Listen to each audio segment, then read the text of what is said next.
Do you know what the word tolerance means? If you do, I salute you, because I have no idea anymore. I did once. Everybody did once. But now, thanks to the left, the word is totally up for grabs. Actually, it's worse than that. Tolerance now means the opposite of what it once meant. Tolerance now means intolerance, and intolerance now means tolerance. Confusing?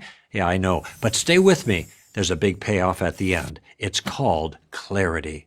To be tolerant today simply means you agree with politically correct, that is, left-wing positions. That's all it means. This is easy to show. Name one position that differs from the left that they don't label intolerant.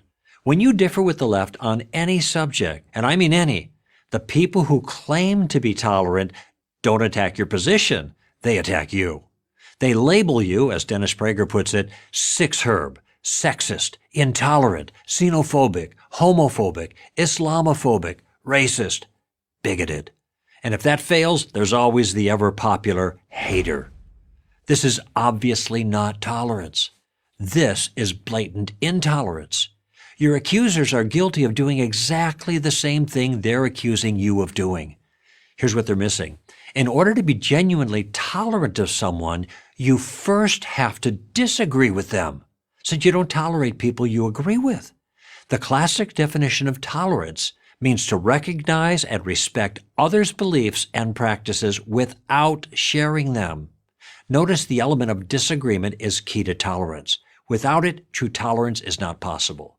This is critical. We don't tolerate people we agree with. We're on the same side. We only tolerate people we differ with, yet still choose to treat decently and with respect. This vital ingredient of real tolerance is completely missing in the politically correct version. Nowadays, if you differ with others on culturally sensitive issues like sexual orientation or religious beliefs, you're labeled intolerant no matter how you treat them. The left says all behaviors and ideas have equal value, that no behavior or idea is any better than any other. They don't act that way. Tolerance is a one-way street for the left. Openly declare that sex differences are real, as Harry Potter novelist J.K. Rowling did, and see what happens. You'll be called transphobic by the left.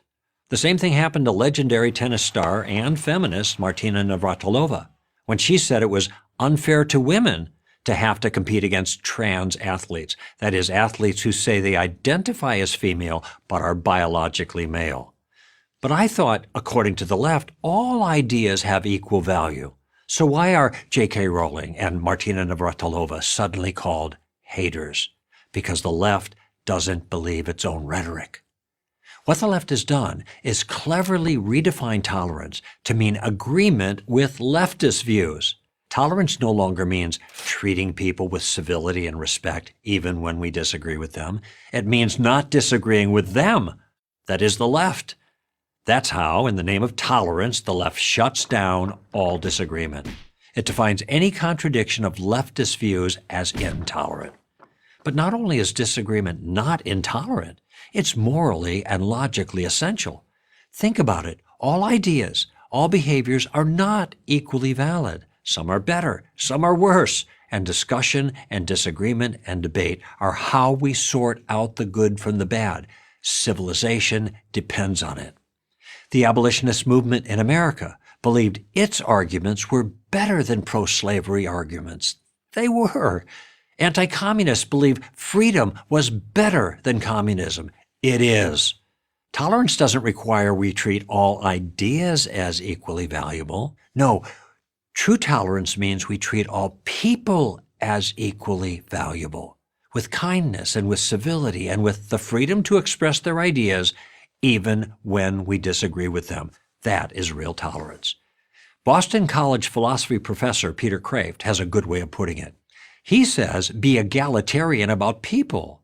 That is, treat all people with equal dignity and respect, regardless of their views. But, he says, be elitist about ideas.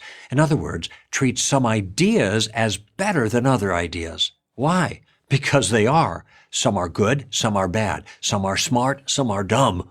Some are dangerous. And we ought to be able to have the liberty to figure out which is which in our discussions. without being called names, and certainly without fearing we'll lose our jobs or our careers. True tolerance applies to how we treat people we disagree with, not how we treat ideas we disagree with. All people have equal value. All points of view do not. I'm Greg Kokel, president of Stand to Reason for Prager University.